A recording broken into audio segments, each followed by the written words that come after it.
നമസ്കാരം, മലയാളി വാർത്തയിലേക്ക് സ്വാഗതം.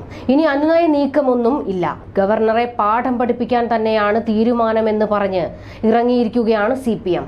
ലോക്സഭാ തിരഞ്ഞെടുപ്പ് അടുത്തിരിക്കവേ ഗവർണർ ആരിഫ് മുഹമ്മദ് ഖാനെതിരെ നേരിട്ടുള്ള കൂടുതൽ സമര മുഖങ്ങൾ തുറക്കാൻ CPM തീരുമാനിച്ചത്. വർഗ ബഹുജന സംഘടനയായ പട്ടികജാതി ക്ഷേമ സമിതിയെയാണ് SFIക്ക് പിന്നാലെ സമരത്തിന് രംഗത്തിറക്കിയിരിക്കുന്നത്. രാജ്ഭവൻ ദളിത് പീഡന കേന്ദ്രമാണെന്ന ഗുരുതര ആരോപണം ഉന്നയിച്ച് സമര രംഗത്തിറങ്ങാൻ കഴിഞ്ഞ ദിവസം CPM സംസ്ഥാന കമ്മിറ്റി PKS നേതൃത്വത്തിന് നിർദ്ദേശം നൽകി. രാജ്ഭവനിൽ നടന്ന സംഭവങ്ങൾ രാഷ്ട്രീയമായി ഉപയോഗിക്കാനാണ് CPM നീക്കം. ഗവർണറുടെ ഓഫീസിൽ വെച്ച് മർദ്ദനമേറ്റ ശേഷം ആദിവാസി യുവാവ് വിജീഷ് മരിച്ച സംഭവം ഏറ്റെടുത്ത് സമരം ചെയ്യാനാണ് പറഞ്ഞിരിക്കുന്നത്.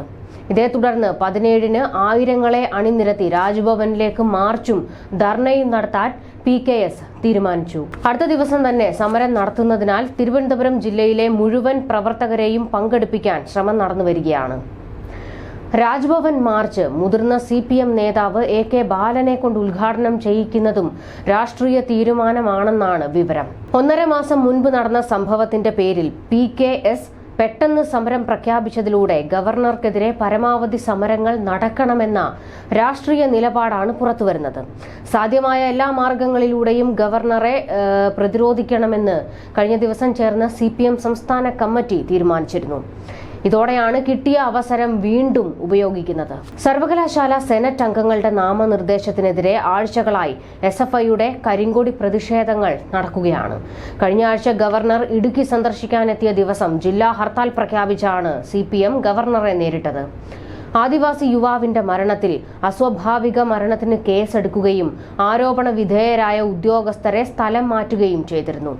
2 പേർക്കെതിരെ പട്ടികവർഗ പീഡന നിയമപ്രകാരമാണ് കേസെടുത്തിരിക്കുന്നത്. അതേസമയം സംസ്ഥാന സർക്കാരുമായുള്ള ശീതസമരം മൂർച്ഛിക്കുന്നതിനിടെ ജനുവരി അവസാനം ചേരുന്ന നിയമസഭാ സമ്മേളനത്തിൽ താൻ നയപ്രഖ്യാപന പ്രസംഗം നടത്തുമെന്ന് ഗവർണർ ആരിഫ് മുഹമ്മദ് ഖാൻ വ്യക്തമാക്കിയിരുന്നു. ഭരണഘടനാപരമായ ഉത്തരവാദിത്വം നിർവഹിക്കും.